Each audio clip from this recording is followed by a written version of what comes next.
Hello class 11th। आज today's topic is quantum numbers. ठीक है, हमारा टॉपिक आज के लिए क्या है? क्वांटम नंबर्स हैं। क्वांटम नंबर्स किसी भी एटम से रिलेटेड ये जो क्वांटम नंबर्स हैं ये एक्चुअली हमारे को इलेक्ट्रॉन को डिटरमाइन करने में हेल्प करते हैं कि इलेक्ट्रॉन कहाँ पर है एग्जैक्टली एटम के अंदर। ठीक है, एक तरह से इलेक्ट्रॉन का एड्रेस बता देते हैं हमें। क्वांटम नंबर्स की जब हम बात करते हैं तो there are total 4 quantum numbers: principal quantum numbers, azimuthal quantum number, magnetic quantum number and spin quantum number. Principal quantum number को n से, अजीमुथल क्वांटम नंबर को l से, मैग्नेटिक क्वांटम नंबर को m से और स्पिन क्वांटम नंबर को s से represent किया जाता है। ठीक है, अब हम एक एक क्वांटम नंबर्स को और वो हमें क्या मदद करता है, क्या हेल्प करता है, क्या क्या चीज़ें डिटरमाइन करने में बताता है, उसके बारे में बात करेंगे। फर्स्ट ऑफ ऑल हमारा पहला आता है principal quantum number. Actually principal quantum number क्या है? किसी भी शेल का जो आप नंबर लिखते हैं 1 2 3 4 वही प्रिंसिपल क्वांटम नंबर है। The principal quantum number determines the main energy level और shell in which the electron is present. ये बताता है कि इलेक्ट्रॉन कौन सी मेन शेल या एनर्जी लेवल में प्रेजेंट है, के में है, एल में है या एम में है या एन में है एंड सो ऑन। जैसे कि अगर मान लीजिए कि हमारा शेल जो है वो कौन सी है, के है, एल है, एम है, एन है, तो यहाँ पर जो एन की वैल्यू होगी, ठीक है, वो क्या होगी 1 2 3 4। अगर हम आगे चलेंगे तो सो ऑन 5 6 7, तो एन की वैल्यूज़ क्या है 1 2 3 4 एंड सो ऑन। ठीक है, इसकी हेल्प से वी कैन कैलकुलेट हम क्या क्या निकाल सकते हैं जो हमने पढ़ा हुआ है। किसी इलेक्ट्रॉन की हम मेन एनर्जी लेवल में एनर्जी निकाल सकते हैं, रेडियस निकाल सकते हैं, वेलोसिटी निकाल सकते हैं, क्योंकि इन सब के फॉर्मूले में आपको ध्यान है एन की वैल्यू थी। जैसे एनर्जी का माइनस का 13.6 Z² upon n² electron volt, तो यहाँ पर एन आ गया। ठीक है, तो इसकी हेल्प से हम क्या निकाल सकते हैं? एनर्जी निकाल सकते हैं कि उस इलेक्ट्रॉन की उस मेन एनर्जी लेवल में कितनी एनर्जी होगी। रेडियस निकाल सकते हैं 0.529 into n² bye z angstrom, तो यहाँ पर n आ गया। तो n की हेल्प से हम क्या निकाल सकते हैं? रेडियस निकाल सकते हैं। वेलोसिटी निकाल सकते हैं 2.18 into 10⁸ z by n centimetre पर सेकेंड, तो यहाँ पर भी n आ गया। तो with the help of this quantum number एक तो हमें पता पड़ जाता है कि इलेक्ट्रॉन कौन से एनर्जी लेवल में है। ठीक है, अगर n की वैल्यू 4 है यानी वो फोर्थ में है, सेकंड में है तो 2 है तो सेकंड में है। ठीक है, इसी तरीके से हम इसकी हेल्प से इन फॉर्मूलेज में अगर हम देखें तो क्योंकि यहाँ पर n आ रहा है तो इनकी हेल्प से हम किसी इलेक्ट्रॉन की उस मेन एनर्जी लेवल में एनर्जी निकाल सकते हैं। उस इलेक्ट्रॉन का उस मेन एनर्जी लेवल का हम रेडियस निकाल सकते हैं, that is distance from nucleus. ठीक है, और उसमें इलेक्ट्रॉन की वेलोसिटी भी निकाल सकते हैं। तो this is all about the principal quantum number. Second जो हमारा आ रहा है वो कौन सा है? Azimuthal quantum number. इसको हम सब्सिडरी क्वांटम नंबर और इसका एक और नाम एंगुलर मोमेंटम क्वांटम नंबर भी बोलते हैं इसको, क्योंकि इससे हम एंगुलर मोमेंटम निकाल सकते हैं, आगे देखेंगे। Also known as subsidiary quantum number. ठीक है, इसको एक और नाम क्या है? That is subsidiary quantum number. Value of L gives the value of subshell. ठीक है, सबशेल्स अगर आपको ध्यान हो जो हमने पहले बात करते हैं S P D F and so on. ठीक है, ठीक है, तो उनकी वो क्या बताता है कि कौन मेन एनर्जी लेवल के अंदर, जैसे KLMN है, उनके अंदर क्या होती हैं आपको मालूम है? सबशेल्स होती हैं SPDF। तो इलेक्ट्रॉन किसके अंदर है? S में है, P में है, D में है, F है, वो L की वैल्यू से पता पड़ता है। ठीक है, L की जो वैल्यूज़ होती हैं वो कहाँ से शुरू होती हैं? 0 1 2 3, ठीक है, से लेके कहाँ n-1। ठीक है, जो प्रिंसिपल क्वांटम नंबर जो होगा उसमें से -1 यहाँ तक L की वैल्यूज़ हो सकती हैं। ठीक है, अगर प्रिंसिपल क्वांटम नंबर है मान लीजिए 2, तो 2 - 1 क्या हो गया? 1, तो L की वैल्यूज़ क्या होंगी? 0 और 1। ठीक है, अगर सपोज कीजिए हमने n की वैल्यू क्या डाली 2, तो L की वैल्यूज़ ठीक है क्या हो जाएंगी?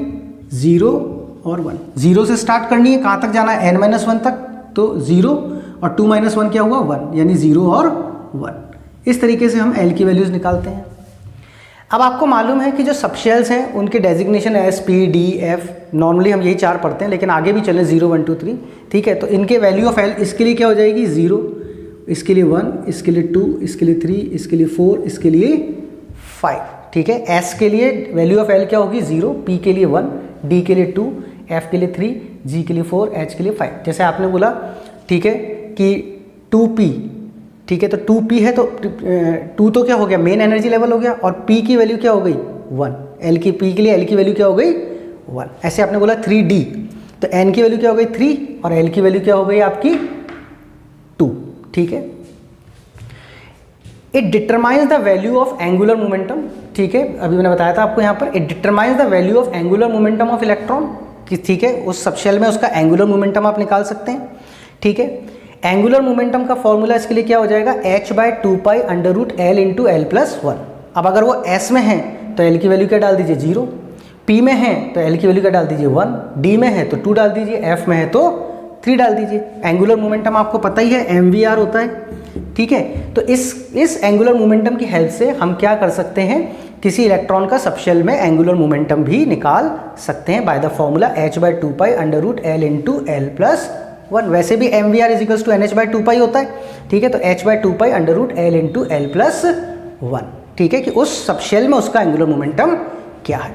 तो ये किसकी वैल्यूज हैं, L की, that is azimuthal quantum number. ठीक है, अजीमुथल क्वांटम नंबर से रिलेटेड एक और इंपॉर्टेंट चीज है, वो क्या है वो भी देखते हैं।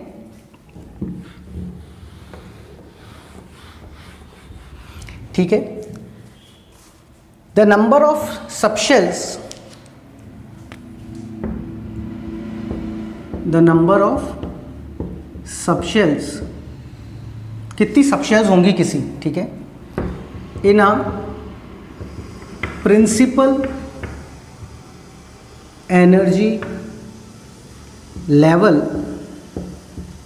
Is equal to n। ठीक है, किसी भी प्रिंसिपल एनर्जी लेवल में कितनी सबशेल्स होंगी, वहां पर कितनी सबशेल्स होंगी, वो किसके बराबर होता है, जो उसके लिए n की वैल्यू है। ठीक है, फॉर एग्जाम्पल अगर मैं बात करता हूं पहले शेल्स की, तो शेल्स जैसे मेरे पास k, l, m, n है। ठीक है, इसके लिए n की वैल्यू आपको मालूम है 1, 2, 3, 4। तो इसका मतलब क्या हुआ कि इसके लिए n की वैल्यू 1 है तो यानी यहाँ पर एक सबशेल होगा खाली। इसके लिए n की वैल्यू 2 है तो यहाँ पर 2 सबशेल्स होंगे। यहाँ पर m की वैल्यू 3 है तो यहाँ पर 3 सबशेल्स होंगे, और n की वैल्यू 4 है तो यहाँ पर 4 सबशेल होंगे। ठीक है, यू नो वेरी वेल कि ये चीज़ हम पहले बात कर चुके हैं। तो अगर मैं यहाँ पर, ठीक है, सबशेल देखूँ तो आपको मालूम है फर्स्ट में सिर्फ एक ही होता है, दैट इज 1s। इसमें 2 होते हैं, 2s और 2p। यहाँ पर 3 होते हैं, that is 3s, 3p, 3d, और यहाँ पर 4 होते हैं, 4s, 4p, 4d and 4f। तो यहाँ पर अगर आप देखें तो k की वैल्यू 1 है और यहाँ पर सबशेल भी कितनी है, 1 ही है, एक ही सबशेल है, उसके अंदर ऑर्बिटल होगी वो एक अलग बात है। ठीक है ना, यहाँ पर L की वैल्यू कितनी है 2, यहाँ पर 2 सबशेल हैं।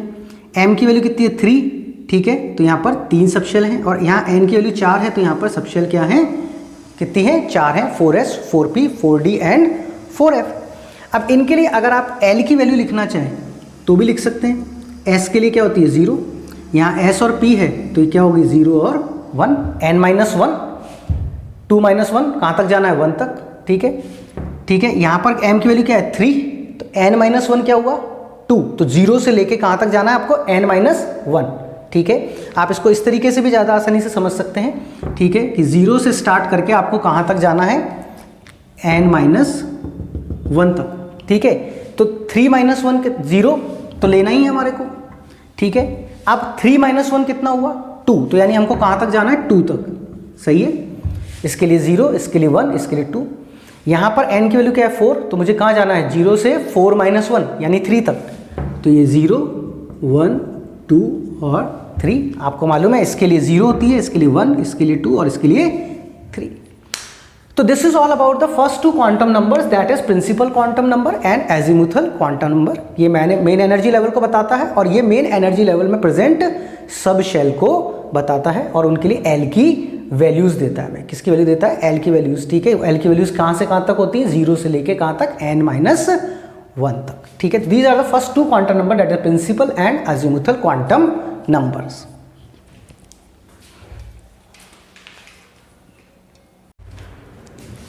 Now our next quantum number is magnetic quantum number, that is represented by M,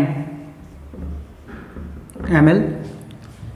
this quantum number gives the number of orbitals in a subshell. इस क्वांटम नंबर से हमें पता पड़ता है कि किसी सबशेल में कितनी ऑर्बिटल्स हैं। एज वी नो कि एस में 1 होती है, पी में 3 होती है, डी में 5 होती है, एफ में 7 होती है। एम से उनके बाद नंबर के बारे में कैसे पता पड़ता है ये देखेंगे। तो this quantum number gives the number of orbitals in a subshell. M की जो वैल्यू है, ठीक है, it goes from -l to 0 to +l, मतलब कोई भी वैल्यू जो होगी, ठीक है, l की 0 1 2 3 4, वहाँ उसको माइनस से शुरू करते हुए 0 से होते हुए हमें कहाँ तक ले जाना है, +l तक। Total value of ml for a given value of n, given value of n मतलब k l m n, उनकी वैल्यू 1 2 3 4। तो वहाँ पर m की टोटल वैल्यूज कितनी होंगी वो किससे निकलता है, बाय द फॉर्मूला n²। किससे निकलता है, n²। एग्जाम्पल में सब आ जाएगा। The value of ml signify the possible number of orientation of a subshell. ठीक है, जो वैल्यू है ml की, उस m की, उससे हमें क्या सिग्निफाई करता है कि पॉसिबल ओरिएंटेशन कितने हैं। ठीक है, कि वहाँ पर 3 ओरिएंटेशन हो सकते हैं, वही x axis, y axis, z axis, ठीक है, 5 हो सकते हैं। ठीक है, कितने ओरिएंटेशन पॉसिबल हैं किसी सबशेल के। ठीक है, और value of ml for a given value of l, ठीक है, l की वैल्यू से इनकी जो वैल्यू आती है m की, वो कितनी आती है, 2l + 1। ठीक है, m की वैल्यूज n से कितनी आएंगी, n²। ठीक है, और l से निकालेंगे तो कितनी आएंगी, 2l + 1। कैसे, अभी देखते हैं। सबसे पहले यहां पर हम एक टेबल देखते हैं। जैसे हमने एक सबशेल लिया, ठीक है, कौन कौन सी, S P D F, ठीक है, इन पॉइंट्स को भी जस्टिफाई करेंगे वहां पर। तो L की वैल्यू इसके लिए कितनी होगी, 0 1 2 3। तो अब M की वैल्यू कैसे निकालते हैं हम, -l से 0 से +l, तो वैल्यू क्या है, 0 है। तो यहाँ तो एक ही वैल्यू पॉसिबल हो सकती है, दैट इज 0। आप ऐसे तो नहीं लिखेंगे ना, -0 0 + 0, there is only one value. ठीक है, कितनी, 0। और कॉमन सेंस से रखिएगा कि यहाँ पर आपके पास S में ऑर्बिटल कितना होता है, एक ही होता है, तो एक ही वैल्यू आई है खाली। L P के लिए कितनी है, 1, तो आप कैसे चलेंगे, -1 से 0 2 + 1, -l 0 +l। कितनी वैल्यूज आई, 3। कितनी वैल्यूज आई, 3। इसका मतलब P में कितनी ऑर्बिटल्स हैं, 3। D के लिए चलूंगा तो -2 -1 0 +1 +2। कितनी वैल्यूज आई, 5। D में कितने ऑर्बिटल होते हैं, 5। F 3 -3 -2 -1 0 +1 +2 +3। कितनी वैल्यूज आई, 7। और आपको मालूम है D में कितने ऑर्बिटल होते हैं, 7। तो L की वैल्यू से हमारे को क्या पता पड़ गया, ठीक है, ठीक है, this quantum number gives the number of orbitals in a subshell, कि कितने ऑर्बिटल होंगे। ठीक है, जैसे S में सिर्फ एक ऑर्बिटल होगा, P में 3 वैल्यूज आई हैं तो 3 ऑर्बिटल होंगे, D में कितनी वैल्यूज आई हैं, 5, तो 1 2 3 4 5। और F में कितनी वैल्यूज आई हैं, 7, तो 1 2 3 4 5 6 7। ठीक है, ठीक है, कितने ऑर्बिटल होंगे, 7। यही नंबर ऑफ ऑर्बिटल्स 2l + 1 से भी निकाल सकते हैं आप। कैसे, देखिए, यहाँ पर आप m की वैल्यू निकालेंगे तो क्या निकालेंगे, 2 × 0 + 1, तो कितना आंसर आया, 1। तो कितने ऑर्बिटल हैं, 1 ही है। यहाँ पर आप l की वैल्यू पुट करेंगे 2 × 1 + 1, तो कितना आंसर आया, 3। कितने ऑर्बिटल्स हैं, 3। यहाँ आप m की वैल्यू पुट करेंगे 2 × 2 + 1, तो कितना आया, 5। कितने ऑर्बिटल्स हैं, 5 ऑर्बिटल्स हैं। और यहाँ पर आप पुट करेंगे 2 × 3 + 1, तो कितना आया, 7। यहाँ कितने ऑर्बिटल्स हैं, 7। ठीक है, तो L की वैल्यू से the value of ml for given m for given value of L is 2l + 1। ठीक है, अब इस पॉइंट को भी समझिए कि अगर कुछ वैल्यूज आप देख रहे हैं पॉजिटिव हैं, कुछ नेगेटिव हैं, the positive value of m represents, अगर वैल्यू जो पॉजिटिव है वो क्या बताता है कि मैग्नेटिक फील्ड, ठीक है, और एंगुलर मोमेंटम कंपोनेंट जो है उस ऑर्बिटल का, वो दोनों एक ही डायरेक्शन में है। समझिए, जैसे एग्जाम्पल के लिए मैं क्या ले रहा हूँ, D ले रहा हूँ। अब D की आपको मालूम है 5 वैल्यूज हैं। ठीक है, -3, ठीक है, -2 -1 0 +1 +2, ठीक है। ये मेरा क्या है, 0 है, ठीक है। और यहाँ पर मैंने क्या लिखा आपको, मैग्नेटिक फील्ड, यानी ये मैग्नेटिक फील्ड का क्या है, डायरेक्शन है। तो पॉजिटिव वैल्यू अगर है तो वो क्या बता रहा है कि मैग्नेटिक फील्ड का डायरेक्शन और एंगुलर मोमेंटम कंपोनेंट जो है ऑर्बिटल का, ठीक है, उसका डायरेक्शन क्या है, सेम है, ठीक है। देखिए जैसे 0 ये ऊपर जा रहा है, +1 +2, ठीक है, +1 एंड +2, ठीक है। इसी तरीके से यहाँ लिख देते हैं इसको, +1 और ये +2। अगर नेगेटिव वैल्यू है, ये पॉजिटिव वैल्यू था, अगर नेगेटिव वैल्यू है तो क्या होगा, उल्टा हो जाएगा, मैग्नेटिक फील्ड का डायरेक्शन और एंगुलर मोमेंटम कंपोनेंट का जो डायरेक्शन है वो क्या होगा, अपोजिट होंगे, ठीक है। तो जैसे अपोजिट में कौन आ रहा है, ठीक है, आपका एक तो -1 और -2, तो 0 आ गया मिड पॉइंट पे आपका, ठीक है। पॉजिटिव वैल्यूज मैग्नेटिक फील्ड के डायरेक्शन के डायरेक्शन में है और नेगेटिव वैल्यूज मैग्नेटिक फील्ड के अपोजिट डायरेक्शन में है, ठीक है। तो दिस शोज, ठीक है, ये क्या है, मैग्नेटिक क्वांटम नंबर है, ठीक है। जो मैग्नेटिक क्वांटम नंबर आपको ऑर्बिटल्स बताता है सब शेल में, ठीक है, कितनी है, इसकी वैल्यू -L से +L तक, n की वैल्यूज के लिए इसकी n² वैल्यूज होंगी, ठीक है।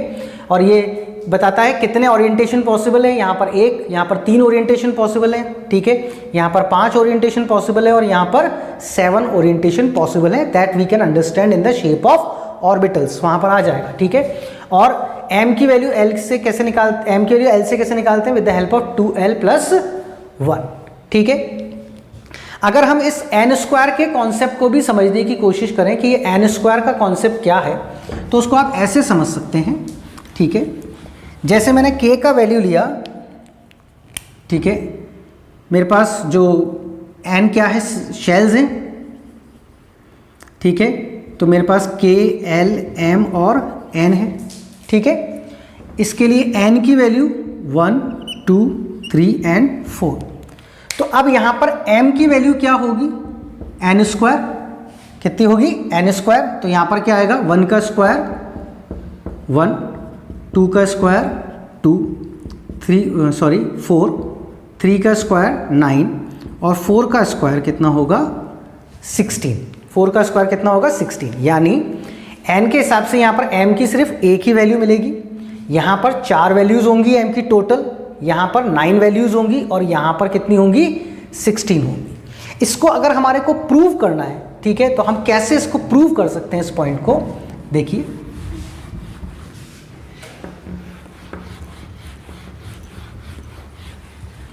ठीक है, आपको मालूम है कि इसके अंदर सिर्फ एक ही सबशेल होती है,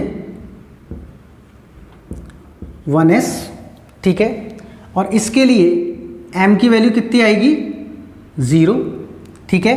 तो n की वैल्यू क्या थी, 1, 1 का स्क्वायर क्या हुआ, 1, तो एक ही वैल्यू आई, सिर्फ 0, सिर्फ एक ही वैल्यू आया। यहाँ पर आपको मालूम है इसमें 2 होती हैं, 2s और 2p, ठीक है, 2s और 2p। तो 2s के लिए कितनी वैल्यू होगी, 1, और 2p के लिए कितनी वैल्यूज होंगी, 3, सही है।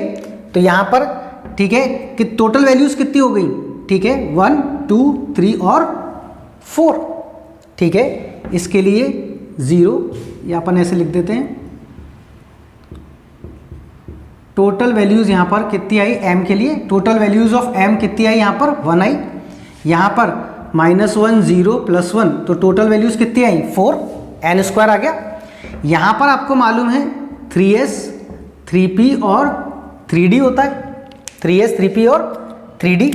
तो इसके लिए 1, 3p के लिए 3 और 3d के लिए, ठीक है,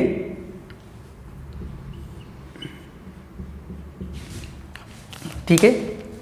तो इसके लिए क्या आएगी, 0 -1 0 +1 -2 -1 0 +1 +2। तो 1 1 और 3, 1 2 3 4 5 6 7 8 9, टोटल वैल्यूज कितनी आ गई, 9, यही आना था। और n के लिए यहाँ पर आपके पास क्या होगा, 4s 4p 4d और क्या होगा 4f होगा, ठीक है। तो यहाँ पर इसकी कितनी 5 और इसकी कितनी, ठीक है 7। तो इसके लिए कितना आया आपका 0 -1 0 +1 -2 -1 0 +1 +2 -3 -2 -1 0 +1 +2 +3। तो 1 2 3 4 5 6 7 8 9 10 11 12 13 14 15 16। कितनी वैल्यूज आ गई 16, और कितनी आनी चाहिए थी 60। समझ में आया। तो total value of m for given value of n किससे निकल सकती है, n स्क्वायर से। कि आप इससे निकाल सकते हैं कि कितना होगा n स्क्वायर होगा, कितनी टोटल वैल्यूज आएंगी n स्क्वायर होगा, ठीक है। और उसी से हमारे को आपको ध्यान होगा, ठीक है, कि मैक्सिमम इलेक्ट्रॉन का फॉर्मूला क्या निकलता है 2n स्क्वायर, ये इसी से निकलता है। यहां पर एक ही ऑर्बिटल है तो मैक्सिमम इलेक्ट्रॉन कितने आ सकते हैं 2।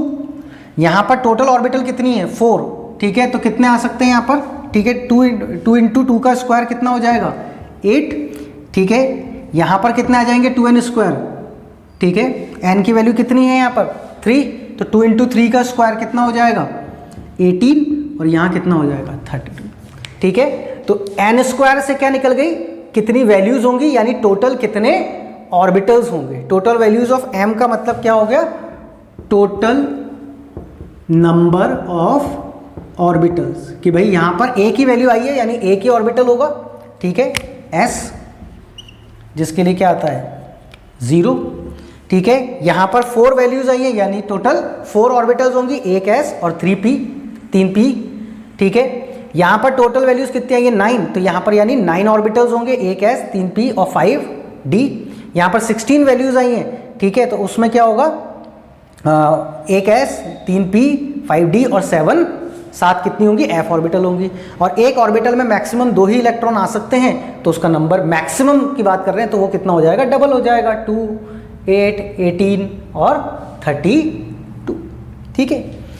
इसी तरीके से क्या है कि ये जो मैग्नेटिक क्वांटम नंबर है वो जीमन इफेक्ट को भी बता देता है कि भाई एक शेल जो होती है जैसे K, तो उसके अंदर भी क्या है कई सारे सब एनर्जी लेवल होते हैं। इसीलिए क्या होता है कि जब हम एक स्पेक्ट्रल लाइन को मैग्नेटिक फील्ड से निकालते हैं, आपको ध्यान होगा जब हम एक स्पेक्ट्रल लाइन को किसी मैग्नेटिक फील्ड में से निकालते हैं तो वो क्या होती है, it get divided into many, ठीक है।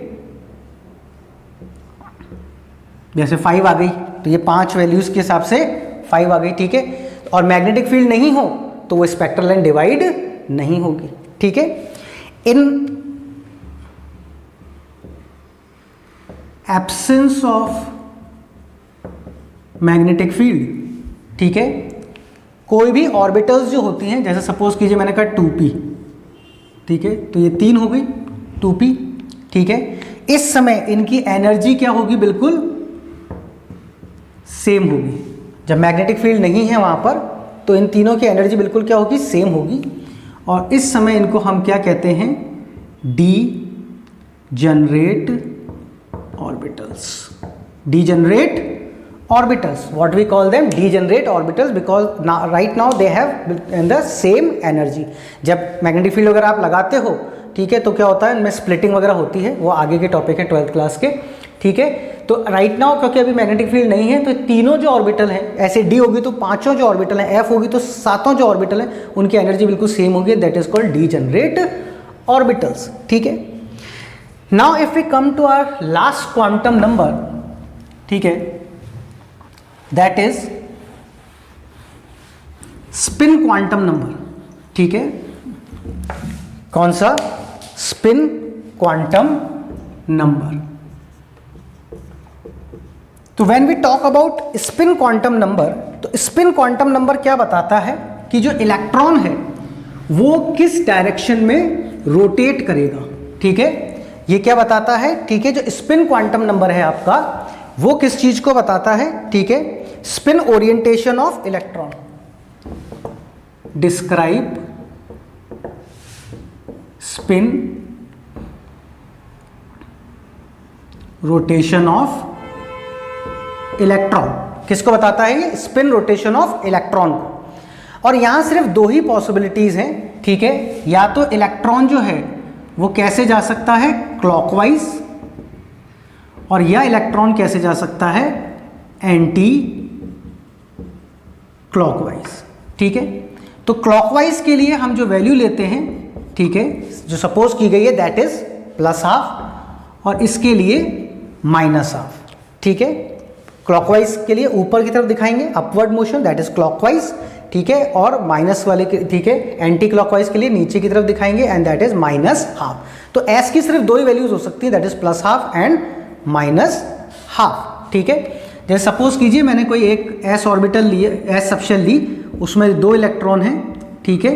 तो इसके लिए एस की वैल्यू क्या हो गई, +½ और इसके लिए एस की वैल्यू क्या हो गई, -½ now you have to understand कि ये +½ और -½ का लॉजिक क्या है, ठीक है। तो सपोज कीजिए कोई ये न्यूक्लियस है और इसके चारों तरफ ये कोई ऑर्बिट है, ठीक है, और इसमें 2 इलेक्ट्रॉन रोटेट कर रहे हैं, एक ये और एक ये, ठीक है। तो इसको ऐसे मत नहीं समझना होता है हमें गलत तरीके से कि ये क्लॉकवाइज जा रहा है और ये एंटी क्लॉकवाइज जा रहा है, ये क्लॉकवाइज और ये एंटी क्लॉकवाइज। ऐसे होगा तो ये इलेक्ट्रॉन क्या होगा, आमने सामने आ जाएंगे तो इनमें रिपल्शन होने लग जाएगा। ये क्लॉकवाइज और एंटी क्लॉकवाइज का जो मतलब है वो है ऑन देयर ओन एक्सिस। जैसे अर्थ सन के चारों तरफ भी घूमती है, सन, ठीक है, और अपने एक्सिस पर भी घूमती है। तो ये जो रोटेशन है, ठीक है, ये क्लॉकवाइज वाला जो है ये अपने एक्सिस पर है और ये जो रोटेशन है एंटी क्लॉकवाइज वाला ये किस पर है, अपने एक्सिस पर है, ठीक है। मतलब एक दोनों इलेक्ट्रॉन एक ही शेल में घूम रहे हैं लेकिन एक क्लॉकवाइज घूम रहा है और एक एंटी क्लॉकवाइज घूम रहा है, घूम साथ साथ ही रहे, कोई दिक्कत नहीं है, ठीक है, लेकिन एक क्लॉकवाइज और एक एंटी क्लॉकवाइज घूम रहा है। तो इसके लिए आपको मालूम ही है वैल्यू क्या लेनी है, +½ और इसके लिए क्या लेनी है, दैट इज -½ ठीक है। तो ये जो रोटेशन हो रहा है ऑन इट्स ओन एक्सिस, ठीक है। तो these are are 4 quantum numbers that is principal quantum number, azimuthal quantum number, magnetic quantum number and last but not the least that is spin quantum number. Spin quantum number से भी हम spin angular momentum निकाल सकते हैं, ठीक है। क्या निकाल सकते हैं, स्पिन एंगुलर मोमेंटम, ठीक है। इसमें अंदर फॉर्मूला वही सेम जैसे हमने एल के लिए करा था वही है, h/2π √, वहाँ l × l+1 था, यहाँ पर s × s+1 हो जाएगा। तो with the help of spin quantum number, ठीक है, you can calculate also spin angular momentum. और s की वैल्यूज के लिए कोई कंफ्यूजन है ही नहीं, there could be only 2 values that is +½ and -½ this finishes your topic that is quantum numbers.